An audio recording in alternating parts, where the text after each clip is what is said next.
ஓம்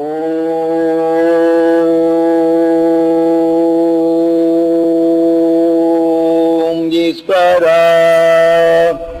குருதேவா. அணுகலான நாம் தான் முழு முதற் கடவுள். இதுதான் முதற் கடவுள்னு இப்போ சேரும் இல்லைங்க. உயிரணுவே உண்டாக்கக்கூடிய அளவுக்கு வந்துட்டான் விஞ்ஞானி. உயிரணுவின் நிலையே மாற்றும் தன்மை வந்துட்டான்.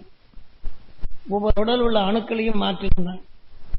ஒரு உயிரணு கருவிலே இருந்தாலும் அந்த கருவிலே இவன் நேரடியாக அந்த கருவுக்குண்டான நிலைகளுக்கு மாற்றி உருவத்தையும் மாற்றான், மற்றது மாற்றி அமைக்கும் தன்மைக்கு வந்துவிட்டான் என்று விஞ்ஞானி. ஆனால் அன்று மெய்ஞானிகள் சொன்னது இப்ப நாம் இருக்கக்கூடிய ஆத்மசுத்தி என்ற நிலையில் இதெல்லாம் அடங்குகின்றது. ஒவ்வொரு அணுக்களும் இப்ப எந்தெந்த உடல் உள்ள திசுகள் அது பலவீனம் அடைகின்றதோ அந்த பலவீனம் அடைகிறதுக்கு இன்ஜெக்ஷன் மூலமாக அந்தந்த திசுகளுக்கெல்லாம் சிறுகேற்றி மாற்றி கொண்டாடுறாங்க.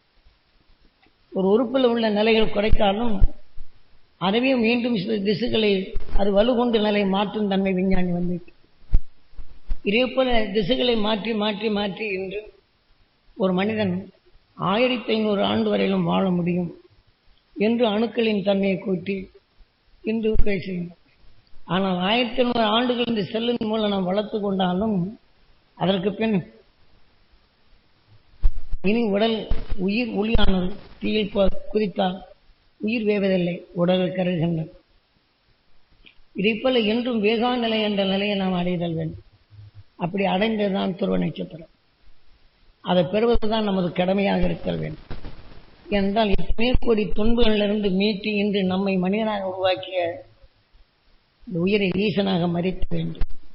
அவனால் நாம் இந்த மனித உடலை பெற்று நானாவது அறிவால் நாம் அறிந்து கொள்ளும் சக்தியும், இப்ப நாம் உபதேசித்தாலும் அது கேட்டுக்கொள்ளும் அறிவும், அதை கேட்டுக்கொள்ளும் அறிவு இருந்தால் அதை மாற்றிக்கொள்ளும் சக்தி நமக்கு உண்டு.